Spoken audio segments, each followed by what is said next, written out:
好，各位朋友，嗱，而家又嚟到講翻2026年丙午馬年嘅喎嚇。嗱，丙午馬年咧就赤兔之年啦嚇，咁所以咧就而家咧就我哋就講翻嗰個兔仔啦。嗱，兔仔咧喺今年咧係 very good 噶，哇！佢吉星啊4粒咁多喎，其他生肖唔得及佢嘅，所以風水輪流轉啊，輪到佢最威噶啦。但係佢都係害，都係叫做犯太歲。太歲當頭坐，無災必有禍，但係冇辦法嘅，佢係破太歲嚟嘅啫，唔緊要，驚人破壞嘅啫。做得好嘅話，唔使驚破壞啦，唔使驚捲舌啦，但係有個捲舌啊，得唔得嚇？所以捲舌唔緊要嘅，冇問題嘅，呢個好空，即係呢個空聲啊，好輕微嘅，好輕微嘅，得唔得？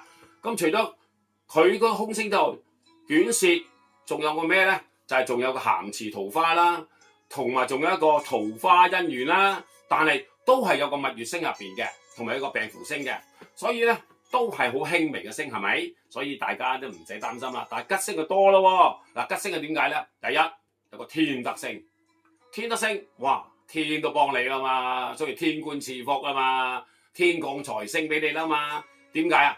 好運啊嘛。仲有個天喎，天咩啊？叫天喜星啦。天喜星就係突然間有個好嘅姻緣啦，或者突然間升職加人工啦，或者突然間中咗偏財橫財啦，咪好開心啊，係嘛？突然間有遠親嚟探你，哇！你諗都諗唔到，咁耐都冇有遠親嘅，突然間嚟探你，突然間嗰個仇人嚟探你，啊！突然間點解啊？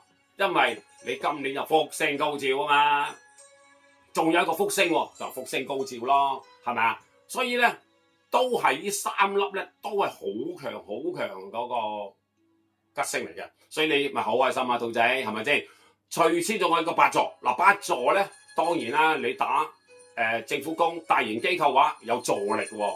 如果你唱歌啊、做藝術啊，更加有助力添嘛。因為八座咧，即係八方面咧都有貴人助你個力量喎，所以係咪爭好遠啊？所以咧4個吉星咧係你應該好好噶啦，但你識利用喎，因為但係入邊咧你有個蜜月有個病符，嗱，蜜月咧就係話你好易俾人呃親，明唔明白？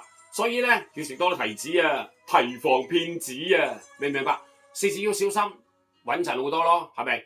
其次就係佢有個卷舌，嗱，卷舌咧就係你自己惹翻嚟嘅，就唔係人哋做指背星嘅，嗱，唔係指背星，又唔係五鬼星，卷舌就係你開心個頭啦，哇！突然間樂極忘形，咁你而家講錯嘢，人哋就唔開心噶啦，咁唔開心之後咧就拎上去嗰個麻煩事啦，就叫做指背星啦，指背一加埋卷舌，